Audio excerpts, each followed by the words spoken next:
Senhor, ensina-nos a contar os nossos dias.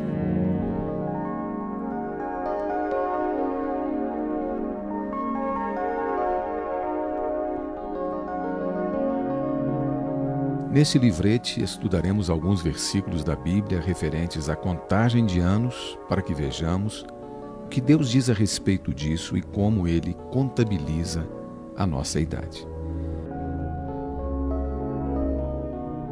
Em Gênesis capítulos 4 e 5, há duas genealogias. O capítulo 4 trata da genealogia de Caim e o capítulo 5 da genealogia de Sete. Adão teve 3 filhos bem conhecidos, Caim, Abel e Sete, e gerou outros além desses. Abel morreu ainda jovem, por isso não tem genealogia. Os outros não têm sua genealogia registrada na Bíblia. Os outros 2. Nos capítulos 4 e 5 podemos ver 2 linhas de pessoas e suas gerações, uma após a outra. Uma linha que procede de Caim, contendo Lameque, Tubal-Caim, e outra começa em Sete, que inclui Abraão, Moisés e Cristo. Podemos observar que as genealogias destas 2 famílias são registradas sempre de maneira semelhante. Alguém gerou alguém que gerou outra pessoa. No entanto, há algo bem diferente nos 2 registros. Enquanto o capítulo 4 somente diz Caim gerou Enoque e a Enoque nasceu-lhe Irade, sem relatar quantos anos Caim viveu ou quantos foram seus dias, o capítulo 5, entretanto, registra não só quem gerou, mas também com que idade morreu. O capítulo 4 não registrou a idade das pessoas mencionadas, não por esquecimento do autor, mas o capítulo 5 o fez claramente. Quem gerou quem, com que idade, quantos anos viveu depois disso e ainda o total dos anos que viveu na terra. Adão também foi colocado no capítulo 5 como tendo vivido 930 anos. De Adão a Sete e de Sete até Noé, o registro foi feito dessa forma clara. Essa é a grande diferença dos registros nos 2 capítulos. Agora, por que tem essa diferença? Qual é a razão de tal diferença? É porque aos olhos de Deus, Caim não tem anos a serem contabilizados. Isso mesmo. Talvez ele tenha se casado aos 50 anos, gerado filhos aos 60 e falecido com 600 anos, porém Deus não os considerou. Simplesmente ignorou os dias de Caim. Aos olhos de Deus, este homem nunca viveu. Mesmo enquanto vivia, ele estava morto. Por isso, somente seu nascimento foi registrado. Já que para Deus ele não viveu, então não tem números para contabilizar. Que tipo de pessoa são essas do capítulo 4 e o que elas representam? Elas representam todos os que não nasceram de novo, os que estão mortos em Adão, os que não têm a vida eterna, portanto não têm contagem de anos. As do capítulo 5, por sua vez, representam as que estão em Cristo. O significado do nome Sete é substituto, porque Abel morrera e Sete veio para substituí-lo. Por essa razão representa os que nasceram de novo. Outro versículo relacionado a este assunto é Êxodo, capítulo 12, versículo 2, que diz: Este mês vos será o principal dos meses, será o primeiro mês do ano. Deus disse para o povo de Israel para contar o primeiro mês em que estavam. Você já ouviu falar em mudar o mês? Suponha que esteja no mês de outubro e mude para janeiro, o primeiro. Por que mudaram o mês? Porque o povo de Israel saiu do Egito, o cordeiro pascal foi imolado e o povo foi libertado das mãos de Faraó. Este é o início da história espiritual. Portanto, amigo, você tem uma história espiritual? Analise com você mesmo. Você tem uma história espiritual? Pode ser que você já tenha idade avançada, com filhos e netos, mas eu quero perguntar de novo: você tem uma história espiritual? Você nasceu de novo? Se não, eu quero dizer a você que para Deus, você não tem nem o primeiro mês espiritual. Enquanto o povo de Deus não saiu do domínio de Faraó e não pintou com sangue a verga e as ombreiras das portas, libertando-se do castigo de Deus, diante dele, eles não tinham o primeiro mês. Portanto, a história espiritual tem por início o sangue. Lembre-se de que o dia em que receber o sangue será o seu início. Se esse dia ainda não chegou, você ainda não tem idade. Sempre perguntamos às pessoas: quantos nascimentos você tem? Se houve apenas um, eu temo por você, pois é necessário que você tenha o segundo nascimento. Temo que entre os que estão ouvindo esta palavra, haja aqueles que têm apenas um nascimento. Esses não têm o primeiro mês, assim como Caim, não têm anos contados, contabilizados diante de Deus. Mesmo que ele tenha vivido 500 ou 600 anos e realizado e construído muitas coisas, nada disso tem valor. Note que enquanto o povo de Israel permaneceu ali no Egito, escravizado, Deus não contou seus dias. Quando saíram do Egito, quando passaram sangue nos umbrais das portas, aquele foi considerado o primeiro mês. Por isso, a idade espiritual somente se inicia com o novo nascimento, quando então nós somos salvos, quando há a nossa salvação. Um dia, conversando com um irmão, eu perguntei: por que Paulo estabelecera Timóteo quando este era ainda jovem? Um presbítero não deve ser idoso, experimentado? Como pôde estabelecer uma pessoa tão jovem? Isso não estava correto. Como Timóteo pôde ser presbítero com a idade tão tenra? Lembre-se de que a contabilidade de Deus é diferente da humana. Você pode ter 60 anos, mas somente, quem sabe, um mês diante de Deus, ou pode ter 20 anos. A contagem inicia-se com a salvação, pois antes disso não há nada para ser contabilizado. Antes disso, nós estamos mortos em nossos delitos e pecados. Não é verdade? Quero falar algo aos que já creram no Senhor. Não somente os anos antes de você crer no Senhor não são contabilizados, como também nem todos os seus dias, depois de ter crido no Senhor, são contados. Talvez você tenha crido no Senhor há 5 anos, mas certamente não terá 5 anos. Isso pode não ser compreensível para o mundo, mas é um fato espiritual. Você pode ter vivido 50 anos e ainda assim não ter 50 anos de idade espiritual. Vamos ler alguns versículos com atenção, a fim de entender como Deus conta os dias. Leiamos primeiramente Atos 13, versículos 18 a 22, e verifiquemos quantos anos há entre o êxodo do povo de Israel e a construção do santuário por Salomão. E Deus suportou os seus costumes no deserto por espaço de quase 40 anos, e depois disto, por quase 450 anos, lhes deu juízes. E Deus lhes deu por 40 anos a Saul.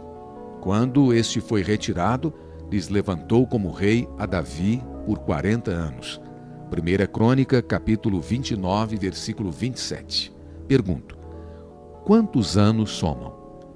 40 mais 450 somam 490 anos, não é assim? Mais 2 vezes 40 anos resultam em 570 anos. Somando-se mais 3 anos do reinado de Salomão até a construção do santuário, totalizam 573 anos. Portanto, desde o Êxodo até o início do 4º ano do reinado de Salomão, somam-se 573 anos. Leia agora 1 Reis, capítulo 6, versículo 1. Diz assim: no ano 480, depois de saírem os filhos de Israel do Egito, Salomão, no ano 4º de seu reinado sobre Israel, no mês de Zive, esse é o mês 2º, começou a edificar a casa do Senhor. Aqui são mencionados 480 anos e não 573 anos. Estão faltando muitos anos. A diferença é de 93 anos. Se o registro de Atos estiver correto, então, o de 1 Reis deve estar errado, você pode dizer. Como pode haver tão grande diferença? Ambos começam a contagem no Êxodo e terminam na construção do santuário. Portanto, deve haver erro em um dos registros ou em ambos eles, não é? Mas, na verdade, nenhum deles está errado. Não tem nada de errado. Ocorre que em um dos registros há a aplicação do princípio espiritual de que falamos. Vejamos em Atos. Os 40 anos no deserto após o êxodo estão corretos. Os 40 anos de Saul também. E os 40 anos de Davi também estão corretos. Começou-se a construção do templo no início do 4º ano do reinado de Salomão. Portanto, temos mais 3 anos. Todos esses anos estão corretos, pois foram anos em que os judeus dominavam. Entretanto, na época dos juízes, o povo de Israel foi levado cativo várias vezes. Vejamos agora, então, por quantos anos eles perderam o domínio da nação. Juízes capítulo 3, versículo 8 registra: a ira do Senhor se acendeu contra Israel, e ele os entregou nas mãos de Cusã e Risataim, rei da Mesopotâmia, e os filhos de Israel serviram a Cusã Risataim por 8 anos. Essa foi a primeira vez que perderam a nação e durou 8 anos. A segunda vez está registrada no versículo 14 do mesmo capítulo. Os filhos de Israel serviram a Egrom, rei dos Moabitas, 18 anos. E no capítulo 4, versículos 2 e 3, lemos: entregou-os o Senhor nas mãos de Jabim, rei de Canaã, que reinava em Azor. Cícera era comandante de seu exército, o qual então habitava em Arosete e Agoim. Clamaram os filhos de Israel ao Senhor, porquanto Jabim tinha 900 carros de ferro e, por 20 anos, oprimia duramente os filhos de Israel. Esta pode ser considerada a terceira vez por meio da qual o povo de Israel não havia juízes, não é? Não havia juízes ali no meio do povo de Israel e eles estavam totalmente sob as mãos dos gentios. No capítulo 6, versículo 1, há outro registro. Fizeram os filhos de Israel o que era mal perante o Senhor. Por isso, o Senhor os entregou nas mãos dos midianitas por 7 anos. Essa foi a 4ª vez e durou 7 anos. Ainda o registro no último cativeiro em 13:1. Tendo os filhos de Israel tornado a fazer o que era mal perante o Senhor, este os entregou nas mãos dos filisteus por 40 anos.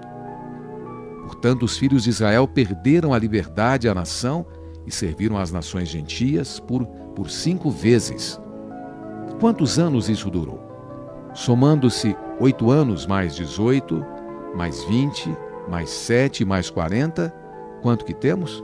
Temos exatamente 93 anos, que é a diferença. Vemos a partir desse fato que Paulo incluiu esses 93 anos, mas o registro de 1 Reis não os contou. Em 1 Reis há apenas 480 anos que, na verdade, perfazem 573 anos, somados esses anos que nós dissemos aqui. Portanto, os filhos de Israel perderam a liberdade à nação e serviram às nações gentias por 5 vezes. Quantos anos isso durou? Somando-se 8 anos mais 18, mais 20, mais 7, mais 40, quanto que temos? Temos exatamente 93 anos, que é a diferença. Vemos a partir desse fato que Paulo incluiu esses 93 anos, mas o registro de 1 Reis não os contou. Em 1 Reis há apenas 480 anos que, na verdade, perfazem 573 anos, somados esses anos que nós dissemos aqui. 93 anos. Por que 93 anos não foram então contabilizados? Há um motivo. Estes foram anos perdidos. Foi um tempo perdido. Quando estamos em cativeiro, quando estamos sujeitos aos gentios e não temos juiz, esse período não há anos contabilizáveis, não é? O que estamos vendo agora é um passo a mais em relação ao que vimos anteriormente. Não somente antes de nascermos de novo estávamos mortos, sem dias contados diante de Deus, como também, preste atenção, após recebermos a vida eterna, muitos dias e muitos anos nossos são mortos diante de Deus. Mesmo que você já pertença a Deus, seja alguém salvo, mas se for levado cativo e enredado pelo mundo, se for levado até Moabe para ali viver como escravo, não tendo liberdade para servir a Deus, esse tempo em que você não pode ser chamado filho de Deus não é contado por Ele. Toda vez que você estiver obedecendo ao homem, servindo o homem em lugar de Deus, esse tempo será perdido. Devemos contar quantos são os dias, após sermos salvos, que pertencem a nós mesmos, em que vivemos em liberdade, sem sermos escravizados pelos homens. Esses são verdadeiramente válidos perante Deus. Em outras palavras, talvez você tenha crido no Senhor há 5 anos, 8 ou quem sabe 10 anos, mas nesses anos todos, quanto tempo você viveu insensatamente? Quanto tempo? Quantos desses anos devem ser descontados? Verdadeiramente nós perdemos tempo demais. Não sabemos, de dentre tantos anos, o tempo contado diante de Deus, se chega a pelo menos 1 ano. Todos os anos que vivemos, segundo a nossa própria vontade, segundo a vontade do homem, são anos esquecidos. Vamos perguntar a nós mesmos: será que tenho dias perante Deus? Será que comecei a viver o primeiro mês agora? Esta é a primeira pergunta. A segunda que devemos fazer agora é a seguinte: eu nasci de novo? No entanto, temo que nesses anos tenha deixado passar muito tempo em branco. Quantos dias, amigo? Quantos dias, meu irmão, minha irmã, foram contabilizados por Deus em seu viver? Todo o tempo que vivemos em servidão e sem comunhão com Deus são dias perdidos. Talvez tenhamos crido no Senhor há 8 anos ou 10 anos, mas ainda somos iguais ao tempo lá atrás, no tempo em que nascemos. Não houve qualquer progresso em nosso viver. Não houve um crescimento espiritual. Afinal, quantos dias realmente temos diante de Deus? Essa é uma questão extremamente importante. Lembre-se do que Paulo disse aos Coríntios: eu, porém, irmãos, não vos pude falar como a espirituais, e sim como a carnais, como crianças em Cristo. Leite vos dei a beber, não vos dei alimento sólido, porque não podíeis suportá-lo. Nem ainda agora podeis, porque ainda sois carnais. Essa afirmação significa que eles perderam muitos dias. Eram como uma criança velha. Velhos na idade, mas ainda crianças. Deveriam ter crescido e não cresceram. Perderam muitos anos, pois deveriam ser como um varão forte, trilhando impávidos o caminho, alimentando-se de alimento sólido. Entretanto, viveram tantos anos em vão como carnais. No tocante a andar no caminho da obediência ao Senhor, a confiar em Deus, já deveriam ser experimentados a ponto de ensinar a outros. Porém, até então, eles mesmos não tinham conhecimento. Por isso, o apóstolo Paulo disse que, mesmo depois de nascermos de novo, muitos dos nossos anos podem não ser contados e continuarmos ainda como crianças. Vamos agora recordar-nos da parábola dos trabalhadores na vinha. Bem, o Senhor saiu várias vezes para procurar trabalhadores. Saindo pela 3ª hora, viu outros que estavam ociosos na praça e disse-lhes: ide vós também para a vinha. Ocioso é estar parado, sem fazer nada. O Senhor quer que você trabalhe. Quando ele saiu, a hora 1/10, ou seja, entre 4 e 5 da tarde, ele viu que havia mais pessoas paradas ainda e disse-lhes: por que estivesses aqui ociosos o dia todo? O que significa essa passagem? Nós sabemos que é uma parábola, dizendo-nos que Deus tem uma esfera, um limite determinado de trabalho, a vinha. Deus tem uma vinha, onde nós precisamos estar trabalhando nela. Todos os que estão do lado de fora da vinha são ociosos. Não importa o que você esteja fazendo lá fora, o simples fato de estar do lado de fora da vinha significa que você está ocioso. Você pode ter sido presidente da República por muitos anos, ou ter sido um professor durante muitos anos, ou ter sido um bom pai de família por algumas dezenas de anos, ou uma boa mãe por muitos anos, ou ter sido um bom pastor, mestre, missionário, evangelista por toda a vida, ou tenha dedicado sua vida a trabalhar afanosamente pela igreja, pelo evangelho, pela expansão do reino, ou fez muitas coisas na sociedade, mas aos olhos de Deus você é um ocioso. Será que uma pessoa assim está realmente ociosa sem fazer coisa alguma? De modo geral, as pessoas do mundo estão trabalhando. Algumas trabalham pelo pão, pelas vestes e demais necessidades. Outras, por serem ricas, talvez não precisem trabalhar por suas necessidades, mas estão ocupadas divertindo-se. Por isso, alguns pelo prazer da comida, outros pelo prazer dos divertimentos, todos estão ocupados. Mesmo entre os que creram no Senhor, muitos são fervorosos em trabalhar para Ele. A quem então Deus se referiu como ociosos? Quem são os ociosos? Para Ele, todos os que trabalham fora da vinha são desocupados, são ociosos. Toda obra, atividade e labor fora da vontade de Deus são vãos. Provavelmente você esteja extremamente ocupado com uma obra espiritual, mas Deus irá dizer-lhe com toda calma: por que você está tão ocioso? As obras fora da vinha não são minhas. Por esse motivo, aos olhos de Deus, você está muito desocupado, pois somente aquilo que está dentro da vinha é de Deus. O problema todo é se a obra veio realmente de Deus e se vai para Ele. Se for fora da vontade de Deus, todos os anos gastos não são contabilizados por Ele. Foi isso que o Senhor disse aos da hora 1/10, não é? Por que estivesses aqui ociosos o dia todo? Ociosos o dia todo. Provavelmente há quem tenha vivido toda a vida, dezenas de anos, que não foram contados, pois o dia todo refere-se à vida toda. Portanto, amado irmão e irmã, nós temos de colocar o nosso coração diante de Deus. Nós temos de clamar a misericórdia do Senhor para que possamos fazer a sua vontade. Isso não quer dizer que todos devem demitir-se do emprego para pregar a palavra, pois Deus não ordenou que fizéssemos isso. O mais importante é que cada um de nós, não importa o que façamos, saiba que a posição em que está é realmente de acordo com o propósito de Deus. Tudo fazemos visando ao propósito de Deus. Em tudo, fazemos visando o propósito de Deus. Que a vinha seja o centro do nosso viver.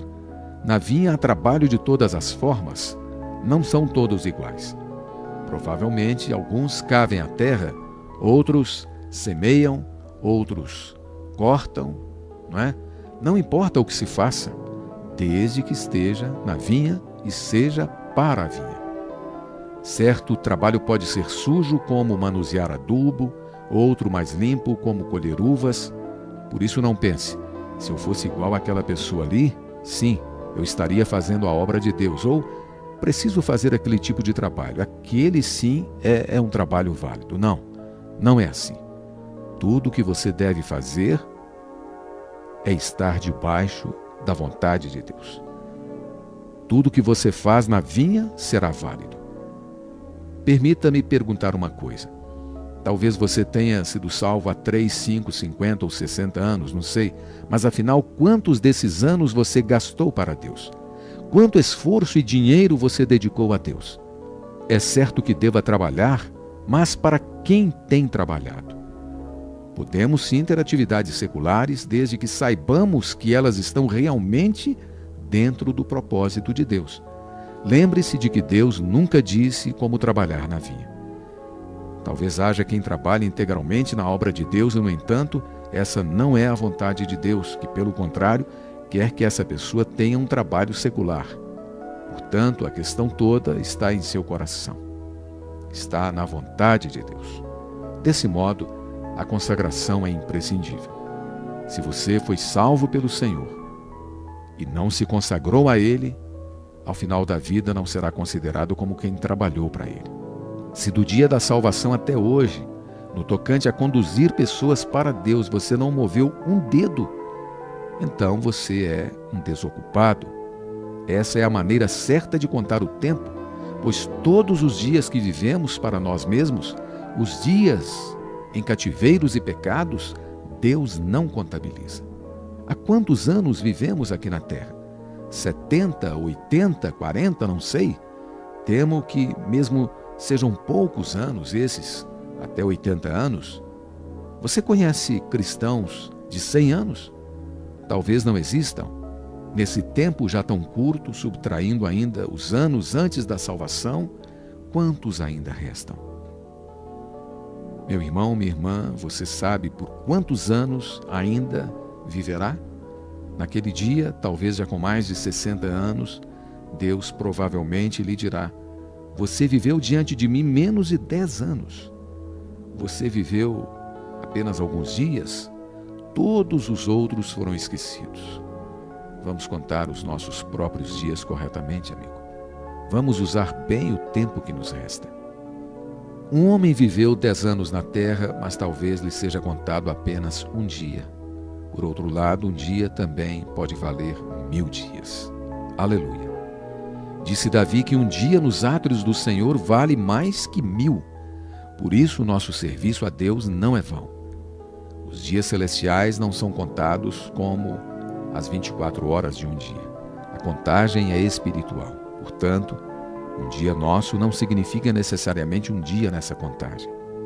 Todos os que são pelo Senhor estão na luz. E todas as coisas, sem Ele, estão cheias de trevas. Na Bíblia, há um versículo muito triste que diz: tendo recebido o bocado, saiu imediatamente, e era noite. João capítulo 13, versículo 30 aqui, referia-se a Judas. Esse é o versículo mais negro. Judas saiu da presença do Senhor para traí-lo. Isso são trevas eternas. A partir desse dia, essa pessoa não mais tem um dia claro. Está sem luz e só tem trevas. Apartar-se do Senhor é algo muito perigoso. Quando não houver o Senhor, haverá então ali noite. Portanto, cada um de nós deve começar a contar e determinar como viver os dias de agora em diante. Esperamos que não somente deixemos de perder tempo, mas também façamos um dia valer 1000, andando cada dia sem jamais parar, cada passo sendo dado na luz da vontade de Deus. Eu não posso esperar mais, você também não pode esperar mais. Quando permanecemos caídos, esse tempo é perdido. Não importa porque tenha caído. Levante-se outra vez e ande na vontade do Senhor.